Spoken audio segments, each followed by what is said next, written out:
Conception, pregnancy, labor, delivery. Let's talk about it right now. I found out that we were pregnant, my husband and I, in December of 2020. Super excited. We have been trying to conceive for roughly 4 months. Prior to that, I was on the birth control pill for like daggone 12 years. I thought I was gonna have a really hard time. In earlier 2020, went for my regular OB checkup, found out that I had PCOS and uterine fibroids. I was made more aware of these things when I came off of the birth control pill. I gained like 40 pounds overnight. Acne, your classic PCOS symptoms were raging over my body. And here I am thinking like, oh, I'm gonna stop the pill. I'm probably gonna feel better. Just feel my normal self after 10 years of being on the pill. I wonder if that amount of time is gonna be harder for us to conceive. The PCOS was taking over. The uterine fibroids, when my period would come on, I would put a tampon in and then put a pad on. I could go through that in like 10 minutes. I remember one time I got out the shower, put my pad and tampon in, sat down for a minute, put some lotion on, and by the time I stood up, I was leaking. Like I had soaked through that. So the classic, signs of PCOS and fibroids, I was going through all of that.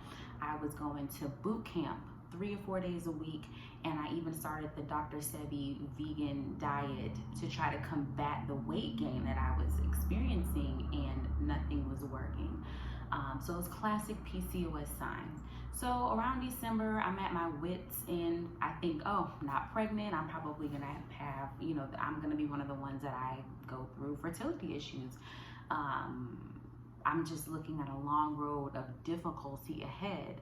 And then we suddenly just found out we were pregnant. I started bleeding roughly around when my period was supposed to come in, thinking it was my period, and then it just stopped. And a couple days later, my boobs really, really achy. They were hurting so bad. My period never fully came on. About a week and a half goes by, and I said, maybe I should take a test because I never really got the period. I was pregnant.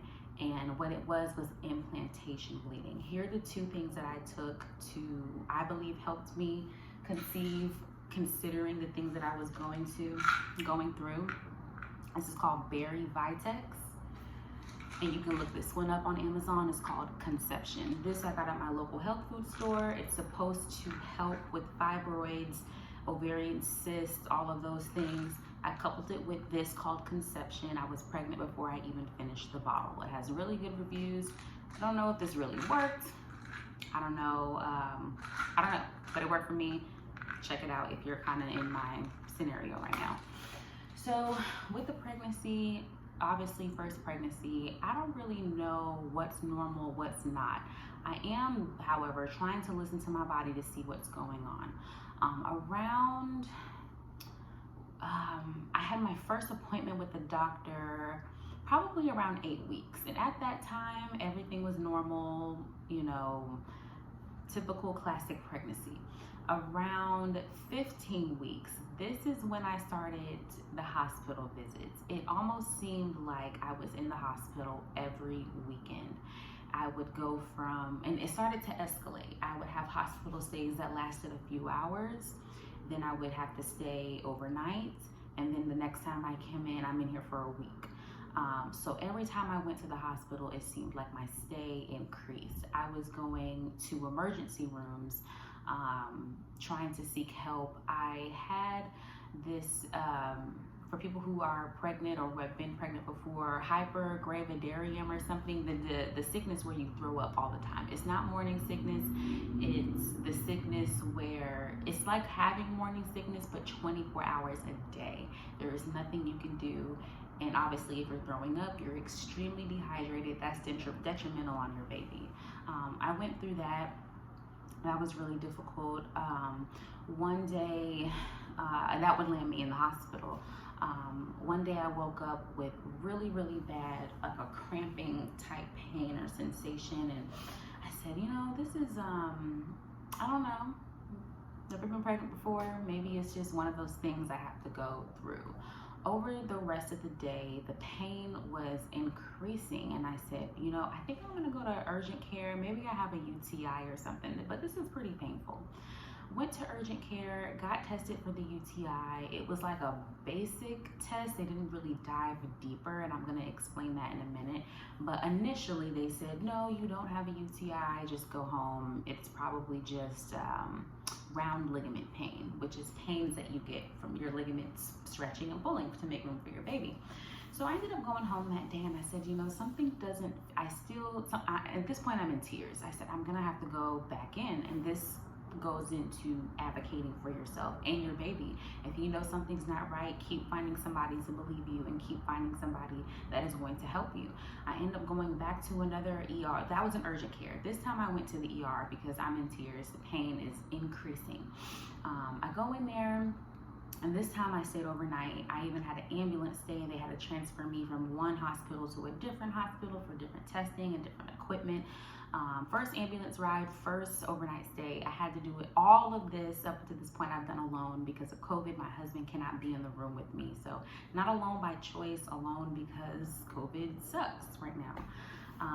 Come to find out, the pain that I was experiencing was in fact my fibroids degenerating. So that means that they were shrinking and they were dying.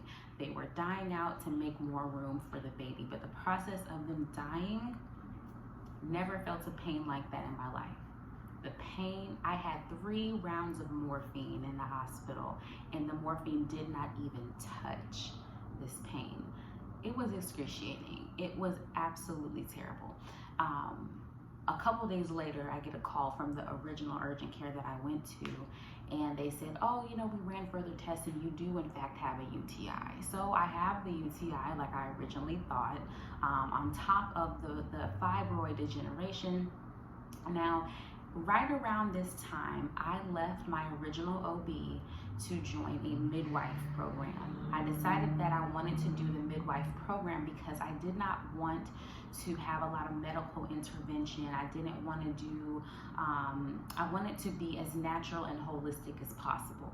When the midwife team found out what had happened and I was overnight in a random ER, I got kicked out of the midwife program, and they just partnered me with a local resident OB because clearly they thought, okay, if you're having fibroids that are this bad and this large, you're gonna need some type of medical intervention at some point. Got kicked out of the midwife program, super upset about that. At this point, I started to know, like, okay, this pregnancy, I know people get sick, I know people don't feel well, but I don't think people are really in and out of the hospital the whole time like this. It really impacted day-to-day function. Luckily, I work from home, so I was able to, of course, I was taking leave here and there, but I was able to work from the comfort of my bed on days that I felt strong enough to do that. I missed out on a lot of things. I couldn't attend friends' birthdays, family trips, family functions, gatherings. Obviously, you want to be safe from COVID, but there were still things I was able to do and I could have done safely. The pregnancy knocked me off my feet and I was not able to do much of anything. I said, I didn't even really, I said, I really want to do something nice, and I'm not gonna have a huge baby shower bash this time, but I do want to have some really nice photos taken. I couldn't even take my photos for my maternity shoot with the family because of the sickness and everything that came along with it, the hospital stays. It made it very hard to plan anything because I never knew if I was going to be in the hospital this weekend or that time around. At one point, around right on the 20-week mark, so I'm officially 20 weeks today, I was at a friend's wedding, and Topaz, everyone, if you know me, you know my little orange Pomeranian Topaz, suddenly passed away. And that, on top of just kind of the irritability that came along with being pregnant, it really just kind of changed the course of everything for me. I dropped into a huge depression, and At one point, I said, I'm going to impact my baby. If I don't get this stress off of me and try to dig myself out of this hole right now. The pregnancy for me, even regardless of the hospital stays and the sickness and the pain that I was going through, was exhausting. It's like you might have a full night's rest, but then when you wake up in the morning, you feel, I felt like I was hit by a train. At one point, especially the bigger I got, I couldn't even sleep. I couldn't get comfortable in the bed. Your taste buds change. You go from liking things that you never liked. For me, I don't like olives. I was killing olives throughout my pregnancy. You go from craving things and all types of different just sensations and things. You're just not you. It takes over your body. And I tried really hard I tried to do things that I thought would help me enjoy my pregnancy. I was seeing a chiropractor every week.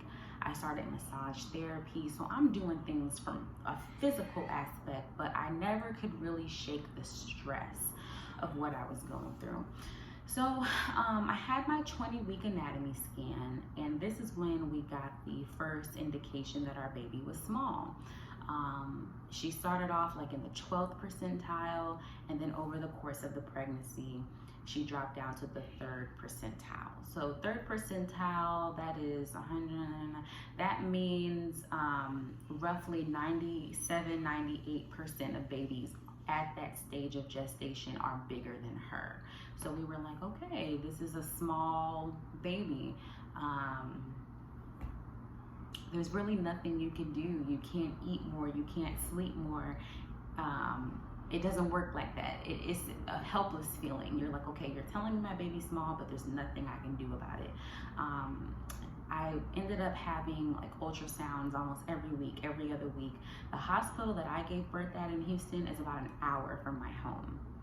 I chose that hospital because the type of pregnancy I was having a high-risk pregnancy. I said, you know, I'm just gonna have to set myself up to try to receive the best care for both myself and my child. So a couple weeks are going by. I'm still working, but I'm still having those random hospital stays, and I have to be rushed here, be rushed there for whatever. It was Labor Day weekend, so the end of May, and one of my best friends lived around the corner from me at the time, and she was having a birthday. So I'm prepared to do some of the things with her that weekend. I wasn't gonna do everything, but just some of the things that I could do. And I remember it was a Friday night. We went out to the movies with my husband, and we came home. On the way home, it was lightning just striking the sky, but no rain, no thunderstorm. It was just lightning, and we were just like, wow, like this is shocking, you know? We don't think anything of it. We go in our house, and we are just settling in for the night, had a great date night, whatever, and all of a sudden, lightning strikes our house. It makes this terrible sound. You might be able to hear my baby crying right now. My husband is changing her diaper, but it makes this terrible sound. The lights go out, and we're just like, the lightning just struck our house. And I remember going to sleep that night. The power went out because of that, and my husband was gonna wake up the next morning and check the circuit breaker to try to see what was going on. I remember waking up in the middle of the night, and I smelled gas. Also, I had a bionic nose. When I was pregnant, I could smell everything. So I was like, babe, I woke him up. I said, do you smell that? Is it me, or do you honestly smell gas in here? And he was like, I don't smell anything. And I said, oh, maybe it's me. He also has a dirt bike. So to me, whenever he would ride his dirt bike, to me, he smelled like gasoline and grass. So I'm thinking, maybe you left your boots in here. I don't know, whatever. Wake up the next day, it's sweltering. The AC never kicked back on. If you know anything about some Houston heat, it's hot, it's humid, whatever. Long story short, wrap all that up. We had a gas leak. I was 29 weeks, and it was this whole big ordeal. They had to come cut the gas off. It destroyed some of the plumbing in the house. It just did a lot of damage internally to the home. I call my doctor and I say, hey, I was in a gas leak last night. I'm not feeling as much movement. Should I go ahead and come in to be checked out? They said, yeah, you should be okay, but just come on anyway. I came in, and as I'm in there getting checked out, I start cramping. I'm also 29 weeks at this point, so they're expecting me to start having some Braxton Hicks.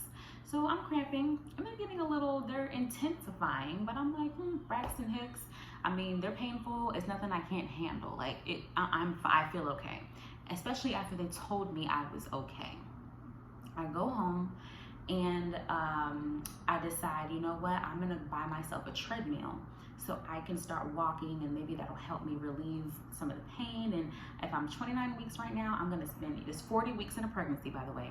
I'm gonna spend the rest of my 10, 11 weeks walking, just to, you know, health and wellness. So I got my treadmill, my chiropractor, and my massage. I'm trying to do everything I can to just be a healthy pregnant person, right? I remember we get in the truck to pick up a treadmill that I found on Facebook Market, and I'm in the truck, and I'm miserable. It's like the pain I'm feeling. I'm like, okay, ooh, I just was at the doctor yesterday that told me I was okay. You know, I think I'm gonna just go lay down. The pain gets so bad, y'all, I could barely walk. I'm in the bed, and I am just like, ooh, these Braxton Hicks are intense, honey. The AC is still not fixed in our house, by the way, because of that whole thing. I couldn't really do much with my friend and her birthday that weekend, because at this point I'm in so much pain. I'm like, ooh, okay, maybe not. I'm just gonna listen to my body and sit down. My husband said, hey, you know, the AC's been out. Let's get you to a hotel. Maybe you'll feel a little bit better once the AC starts. You can get comfortable. So I said, okay. So we go to the hotel, and as the night progresses, the pain, I'm back at that level where my fibroids were when I was in the hospital, because my fibroids were dying. The pain was horrendous. And I had a doctor's appointment the following day, and I said, you know, it's to the point where I cannot drive. I'm going to have to ask somebody to take me to that appointment because the pain is so bad. And then as the night progresses, I said, well, I don't think I'm gonna wait for that appointment time. I actually need to go as soon as, you know, business hours hit. I'm gonna go in because the pain is that bad. Then as the night progresses, I get up, I go to the bathroom, I start throwing up blood. I'm just having a lot of other symptoms. I'm bleeding, I'm throwing up. I'm like, okay, I gotta call somebody. So my husband rushes in the room, and I'm like, babe, we gotta go to the hospital. I get to the hospital, guys. I was already 3 centimeters dilated. It was not Braxton Hicks. I was in labor at 29 weeks. It's amazing what your brain does when you're in those traumatic situations. I remember, it's fuzzy, but I still remember something. I feel like my brain was trying to kind of block me from really living in that moment to experience it. When they saw I was 29 weeks, he said that we're gonna have to get you to labor and delivery, and if we can't stop the labor, I'm gonna come down there and deliver you myself. And I'm just like, it's 4 o'clock in the morning right now, by the way. So I'm in shock. I'm like, you can't deliver us at 29 weeks. Like, this is not my life. This is not happening.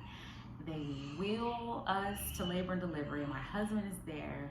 I remember just getting a COVID test. I was getting an IV. I'm also a tough stick. They had to actually come in and have an ultrasound done of my veins to find somewhere to stick me. I got a catheter put in. If you don't know what that is, that's like a tube they put in your pee hole to catch the pee, because you can't, they just wanted me to just be still.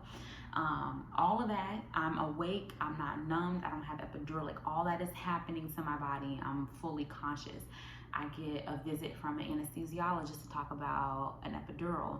I get a visit from a baby doctor to talk about what it's gonna be like to have a 29 weeker and what the NICU stay is gonna. I get all these visits, and I'm overwhelmed.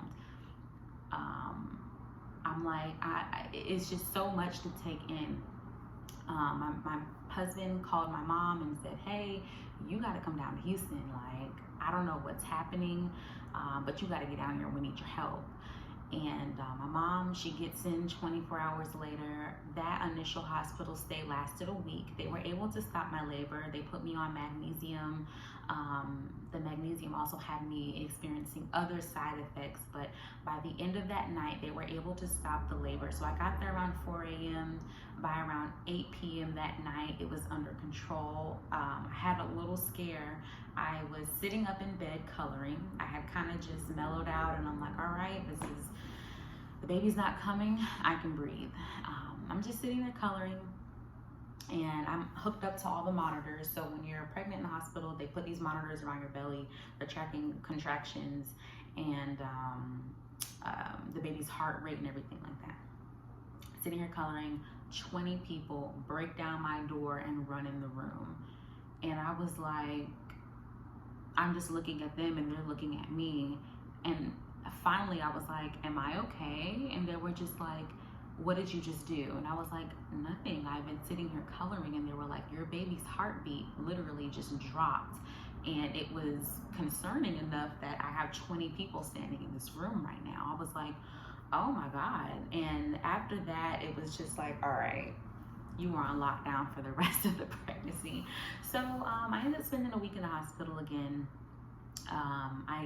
Eventually I get to go home. That week in the hospital was really, really hard because I was not mentally prepared for it. When you are sitting in a room and you're just looking at, you know, outside your window and you're seeing life go by, you're on social media and everyone else is living their life. Everyone else is having these picture perfect pregnancies, taking their maternity photos. Everything is just so grand for everyone else. And here you are sitting in this. It really changed my perspective on what it means to just be a healthy individual. I really did take health and life for granted. The anxiety of my health, my baby's health. I'm still getting over Topaz's death. I'm trying to make sure the inside of my house is together because we got, you know, the plumbing, the gas, like everything at home is still not together. It's just like you're here and life is moving like a whirlwind around you and you are not even in the position to take control of anything. Like you're just trying to survive right now. Really, really, really hard. Probably one of the hardest things I've been through. I get discharged from the hospital eventually, and my doctor says, you know, we are going to deliver you at 37 weeks. We're not going to wait for 40 weeks. I believe there's something going on with your placenta where we're not going to wait that long. But at 37 weeks, you know, baby should be okay. When I was in the hospital that time, I had to get steroid injections into my butt, and that particular steroid helps the baby's lungs. They were basically trying to do everything they could that if she came out at 29 weeks or you know, if we didn't make it at 37, we're trying to prep the baby to make sure that she's okay. And we're going to do everything we can. So after I got out the hospital on that it was like I spent a week in there after preterm labor, came home. At this point, I'm on lockdown. My husband will not let me do Nathaniel. So I'm just sitting here on the couch, honey. I'm not working. Just sitting here on the couch. It's good old hot Houston summer. I'm not having a hot girl summer. I'm having a pregnant girl summer. I'm miserable. At this point, I'm growing. My belly is growing. I knew in my brain around 20 weeks that we weren't going to make it to 40 weeks. Something told me we're going to have this baby early. And like I said, first pregnancy, so I don't know. But the way I was physically feeling around that 29, 30 week mark, I was feeling like somebody who had been pregnant for a whole 9 months. The back, the feet, the ankles, the hunger, just everything overwhelming. It knocks you off your feet. Something as simple as sweeping my kitchen.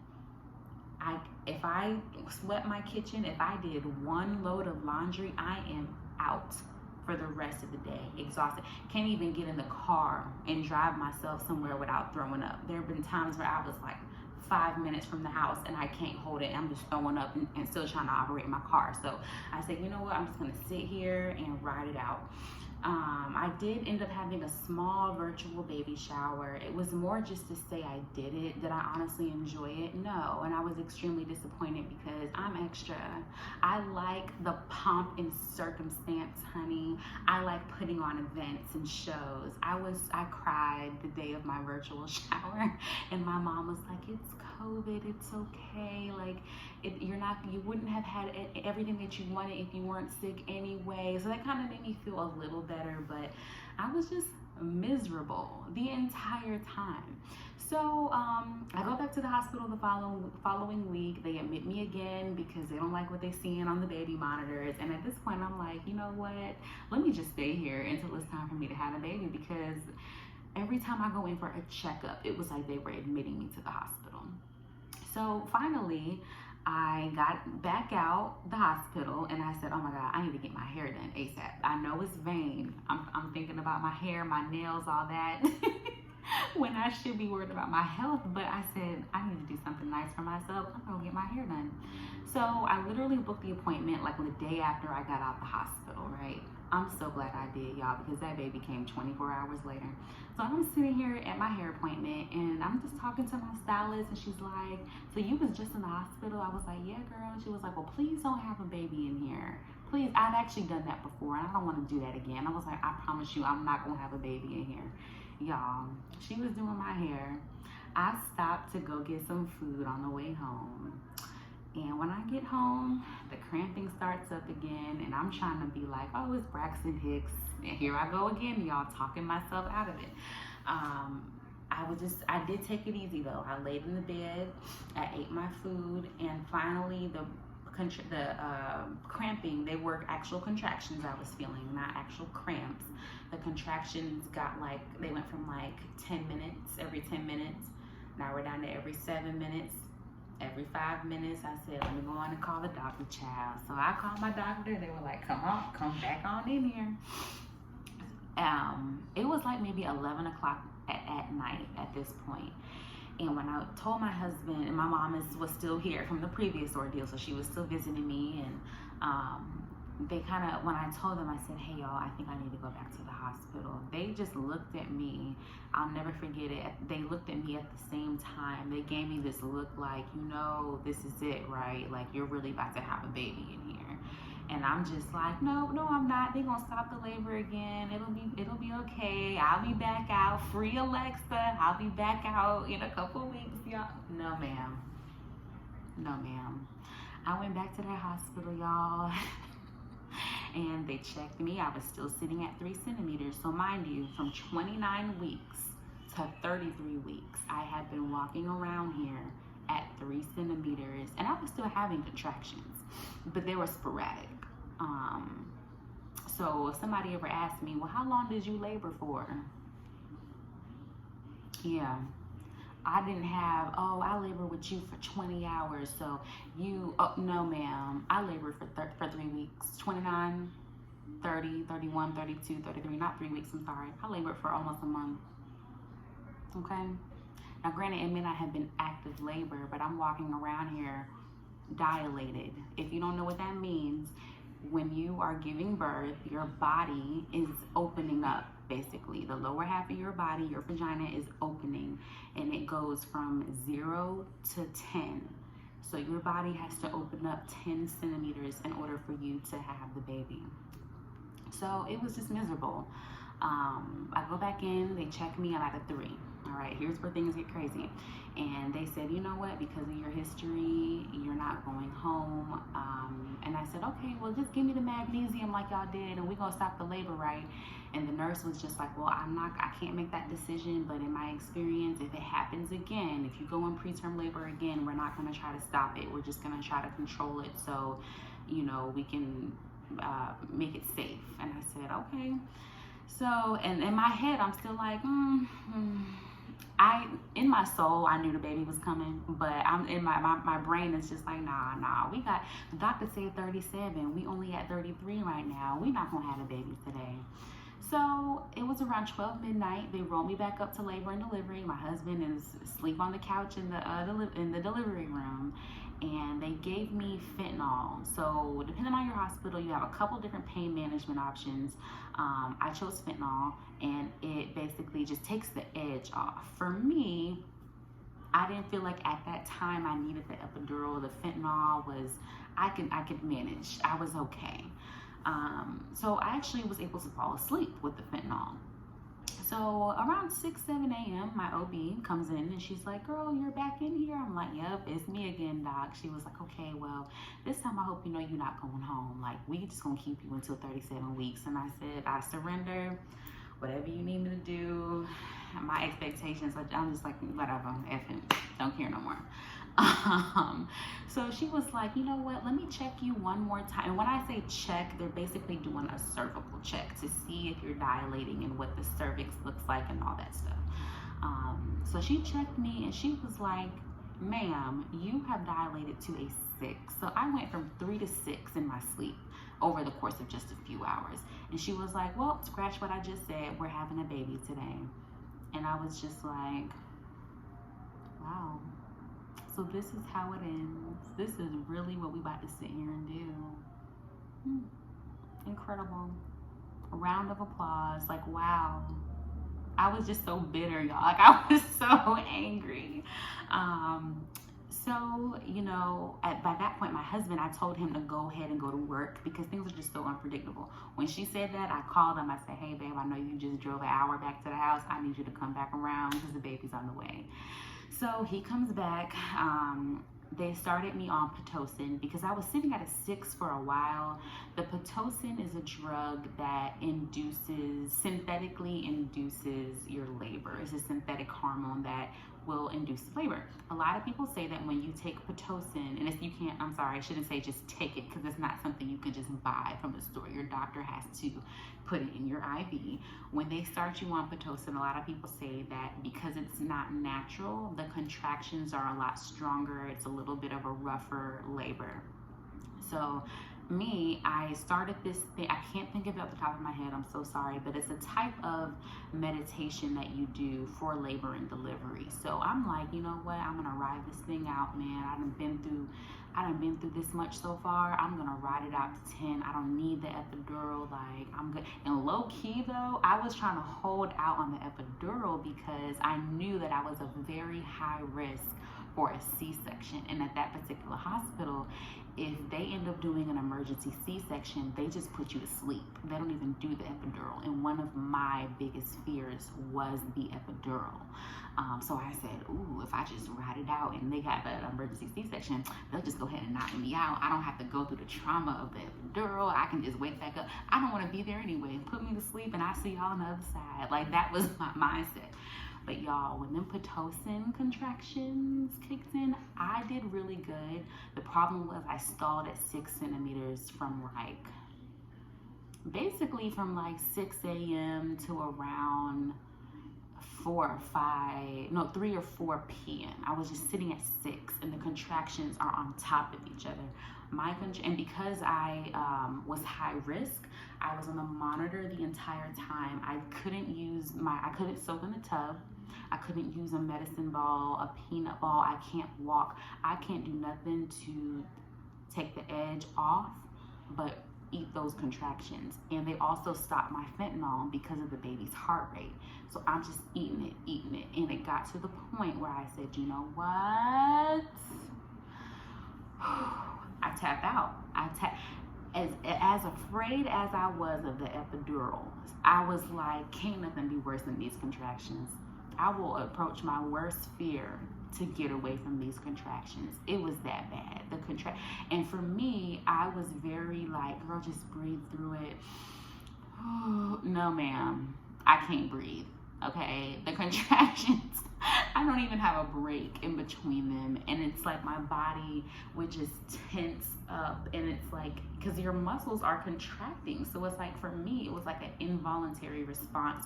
The rest of my body would tense up. And I said, I can't even relax enough mentally for me to continue to dilate. So I tapped out. I said, give me the epidural.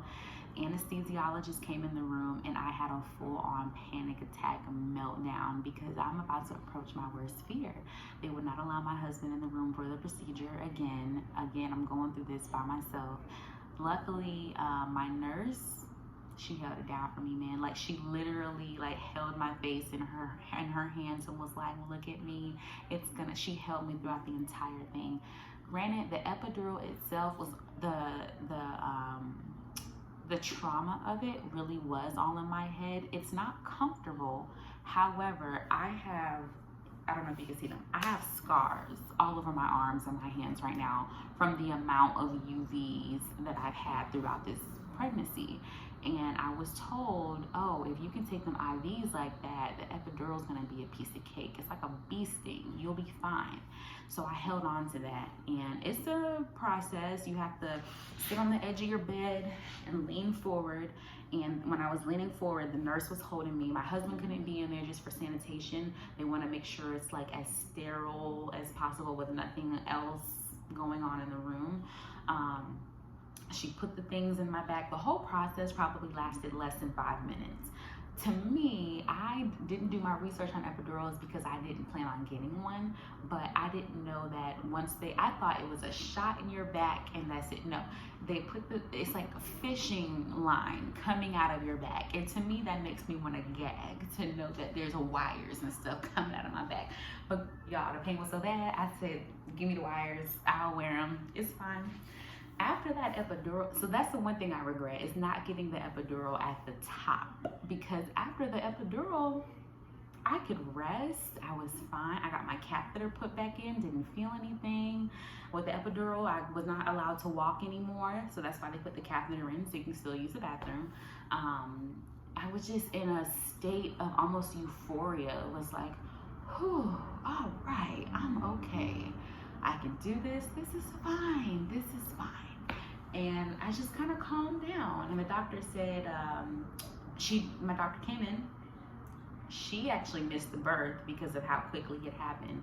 She checked me again and she manually broke my water. So she stuck like a hook in, popped it, water bag was open. After she popped the waters, the baby came in about 15 minutes. So I went from dilated, sitting at 6 all day, 6 to 10 in less than 20 minutes. After she popped my water, she said, let me know if you feel like you have to poop. That means we're ready. And I said, okay. Popped the waters, I rolled back over on my side, and I said, ooh, I feel like I gotta take a dump. And I said, excuse me, I got that poop feeling in my butt. And they checked, and she was like, okay, we're ready. Y'all, again, the anxiety is creeping back up. 10, 12 people run in the room. So there's a NICU. NICU is the neonatal intensive care unit, basically a critical care unit for babies. The NICU team runs in. I got delivered by not one, but 2 doctors. There's extra nurses. Like, the room is packed. And the nurse kind of saw me like, oh shoot. She was like, no, it's the baby's birthday party. We got everybody in here for the baby's birthday. I was like, okay, you right, sis, it's the baby's birthday. She did amazing. I think I was on the verge of having a C-section because they were looking at me and the nurse said, go ahead and put this oxygen on. She never told me why, but she put that oxygen mask on my face because the baby's heart rate continued to dip, and they were looking at me like, we about to give you a C-section.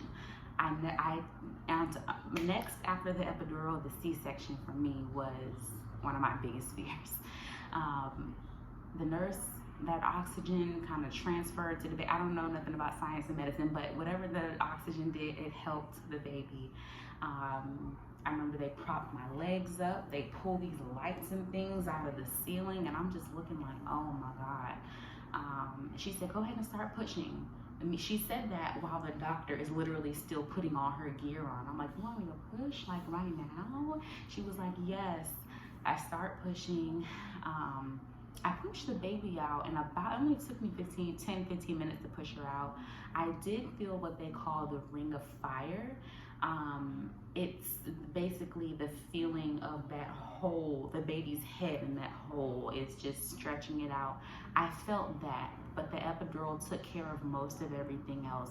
I felt the ring of fire, and I felt a lot of pressure, and just, you can feel that there's something going down there, but it wasn't pain. So I pushed the baby out. It just feels like you're taking a huge dump, but like, that's the type of push you have to do. Yeah, baby came out, and nobody was expecting her to say much of anything. She's 33 weeks. They were expecting the worst of the worst. She began to scream and cry. Like, her scream filled the entire room, and nobody was expecting that.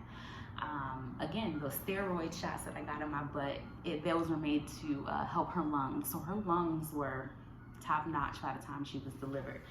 And after I pushed her out, I got maybe they flapped her on my chest. They waited maybe 60 seconds, and then my husband cut the umbilical cord, and that was the last time I got to hold her. I never got that moment of just bliss and bonding, and I wanted to hold you. I didn't get any of that. No nurturing, nothing. The NICU team was already there, whisked her away. I did have to get a couple stitches down there. That hurt. I did feel that. So the NICU team is working on her. I'm getting stitched up. My husband followed, and I told him, I said, if something happens, leave me, go with her. So he's with her, and somebody came and gave me a lower body bath, best bath ever. That was great. And then all of a sudden the room was silent, and I was alone. Nobody was in the room. Not even it was like shift change. So literally after I got delivered, the nurse on shift left, and I just remember sitting in there like, wow, is my baby okay? That went so quick as far as the actual birth part. Am I okay? I just remember just like, now what, you know? So someone comes in after shift change. I get my epidural removed. I'm gonna hurry up the story. I spent like 2 or 3 extra days in the hospital after that, which is like average. As soon as I get the clearance that I'm okay to like get up and all that, they wheel me down to the NICU to see my baby. At that point, it was like 3 or 4 the following morning. So this is my first time seeing my baby. It's just me and her and the NICU nurse, and I just remember crying. She was born at 3 pounds, so tiny. I just remember looking at her like, this is my baby girl. Are you okay? Like, it's just a scary feeling. Meanwhile, I'm getting badgered with breastfeeding, pumping. They want to make sure you take your first pee. You still have to take care of yourself with your pain management. I just wasn't prepared for that part. I knew I wanted to pump milk and everything, but I just wasn't prepared to have a relationship. Like, I had to exclusively breast pump because the baby, being that young, is not going to go to the breast right away. So we spent 15 days in the NICU, which is, compared to a lot of other children in there or what could have happened. You know, she was born on June 29th. Her due date was August 12th. She only spent roughly 2 weeks in there. So that means she went home at 33, 34, 35, right around 35, 36 weeks. That's still before the time that we were supposed to be delivered at 37. So I'm very blessed that she didn't spend that much time in there, but I don't think I was mentally prepared for what it meant to exclusively breastfeed, what it meant to take care of a NICU baby. You know, just because you go home from the NICU, we still are dealing with the effects of that. I'm still trying to recover my postpartum. The house is still trying to get, you know, from being struck by lightning. This is just too much. It's not even my aesthetic. That's not my bag. I didn't sign up. I just thought that I was gonna have this glorious, beautiful pregnancy, this nurturing, comforting delivery, and this luxurious postpartum. No, ma'am. Absolutely not. So that's my birth story and my pregnancy story. The fibroids are most likely the culprit of why my pregnancy went the way it went. The fibroids, the PCOS, it caused me to have a very tumultuous, is that even how you say that? You know what I'm trying to say. That's why the pregnancy was the way it was. So that's my story. I had to take a long break just to focus on myself. So I'm still healing. I'm still recovering. My family, my husband, we're all doing well. We take one day at a time. But I just wanted to talk about my story because a lot of women have PCOS and fibroids. A lot of people don't have these perfect social media pregnancies. And I wanted to just get on and talk about it to build that community of women who are like me, shed light to those who are trying to conceive, people who want to conceive one day, people who got PCOS, fibroids, whatever. It's people out here. So find your community, find that support group. Yeah, I just want to share my story, and thanks for listening.